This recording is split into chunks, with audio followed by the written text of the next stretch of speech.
What's up YouTube? The Black Ops Cold War official launch week patch notes are here, and the MP5 was nerfed. Let's talk about it. If at any point you decide you enjoy the video, hit that like button and let's carry on. In the background you're going to see some MP5 gameplay, and as a note, the light green camo is the pre-patch gameplay while the darker gray and red camo is the post-patch gameplay.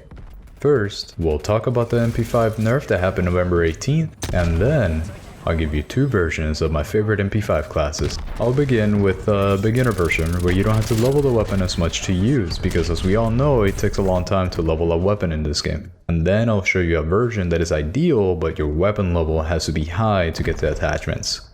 So let's go on to the MP5 Nerf. The base effective damage range was reduced by 33%. So, from 15.24 meters pre-patch to 10.16 meters post-patch. This really just means that the range where the MP5 does the most amount of damage has been lowered to 10.16 meters. So, now you can only get those 5-shot kills at a range of 10.16 meters, and after that they start becoming 6 shots or 7 shots to kill. Aside from that, Troic also added more initial recoil by tweaking the initial bullet trajectory, making it more difficult to stay on target. Pre-patch, the MP5 did not have that much vertical or horizontal recoil and it could be controlled a lot easier, but now post-patch, the recoil of the first few shots has been amplified by a small amount. So, now you have to compensate a tiny bit more for the beginning vertical recoil due to the tweaking of the initial bullet trajectories, but it's not too much of a change. And that's it. That's really all they did to the MP5. So to sum it all up, the MP5 is just not as strong as it was at the beginning, but it's still a really good gun. The only difference now is that the rest of the SMGs can actually compete with it for once. It was a little overpowered to say the least, and everyone was spamming it every single game, no matter what map they were playing. So I welcome this nerf. So now, let's move on to the second part of this video where I actually give you the beginner version of my MP5 class, and then I'll show you what I would consider to be the best attachment combination for the MP5. Let's start off with the quick dot LED optic, or if you really want, you could also stay with the iron sights since they're really good. Whichever you really prefer, it kind of depends what you're more comfortable with.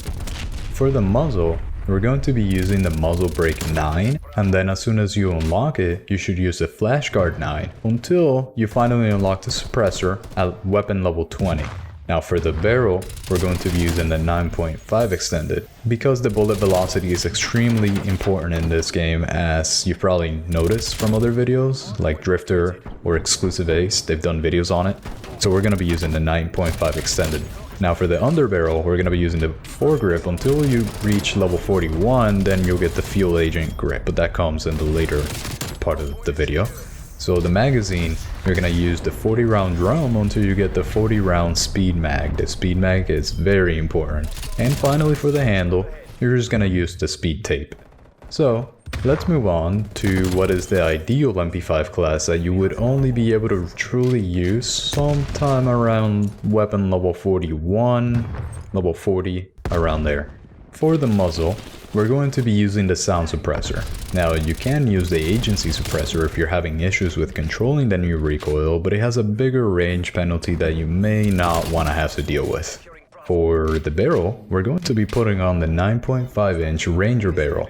This is due to the bullet velocity buff that it's going to give us. For the underbarrel, we're going to be using the field agent grip, because the horizontal recoil reduction is going to be a godsend.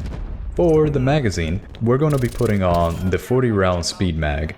The 40 round speed mag is going to stick with us from the beginning all the way up until the end. Lastly, for the handle, we're going to be using the Sasser jungle grip to get the aim down sight time reduction, and the flinch resistance is useful. This is because you don't want the visual flinch affecting you too much. The cons that the attachment brings along are minimal, and the aim down sight time reduction is powerful, so I think it's worth it.